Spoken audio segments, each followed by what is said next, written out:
Durham city centre, standing on a tiny peninsula in a bend in the River Wear, is home to two of Britain's most important buildings. The city's cathedral and castle are among the finest examples of Norman architecture in the country, and have both been in use for nearly 1,000 years.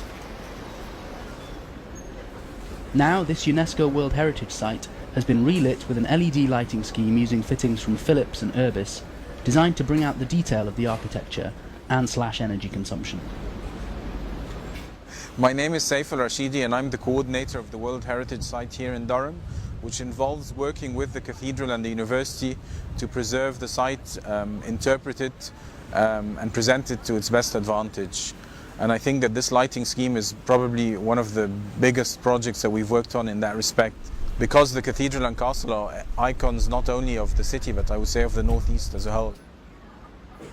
The old scheme was quite old and some of the fittings were starting, especially on the castle, some of them were off, and it was felt that the contrast between the cathedral and the castle wasn't ideal. One was very orange and the cathedral had this eerie greenish glow, and it was also not very energy efficient, and so it came out of both aesthetic and environmental concerns. One of the things about the scheme which is greatly advantageous is the fact that it reduces energy quite considerably. The old lighting scheme was about 30 years old, and it was felt to be obsolete both in engineering terms but also aesthetically.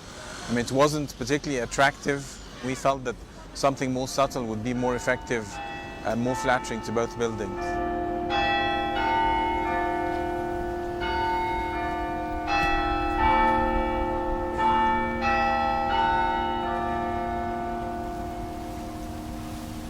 My name is Anthony Smith. I'm a director at State Line Design Services. I was lead designer on the Durham World Heritage Site project. Basically, we were given a target of 33% energy savings over the entire site.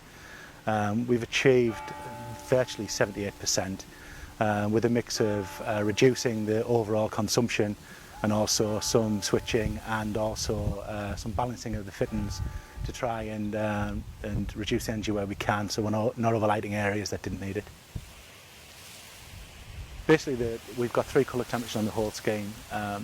The castle using a fairly warm colour temperature, going to something a bit cooler, and then the cathedral going from warmer to cooler still, with that middle colour temperature being on both buildings, tying the two together.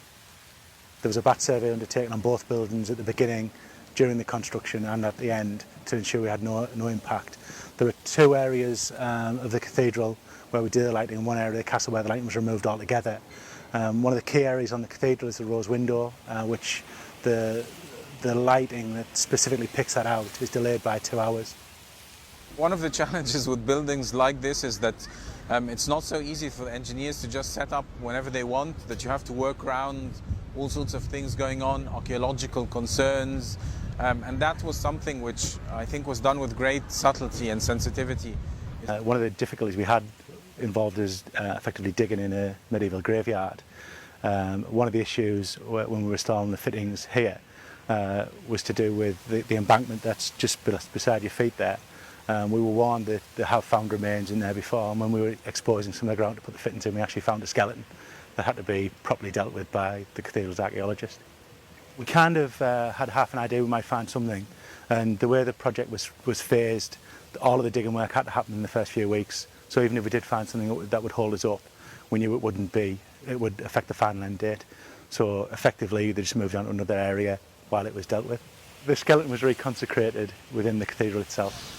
The County Council and Durham City Vision, which was an semi-independent branch of the County Council, had come up with a lighting strategy.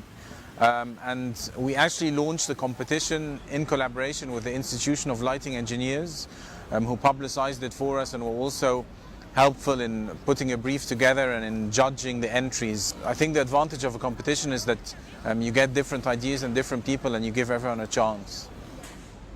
Well, we've had very good feedback on the scheme, which is really reassuring, because the thing is, in a place like this where there's such a long tradition and so many people have their eyes on the cathedral and castle all the time, you sometimes worry that any change will be seen as a negative thing, and in fact the response has been overwhelmingly positive. One of the things about the new scheme is that it shows the architecture much more.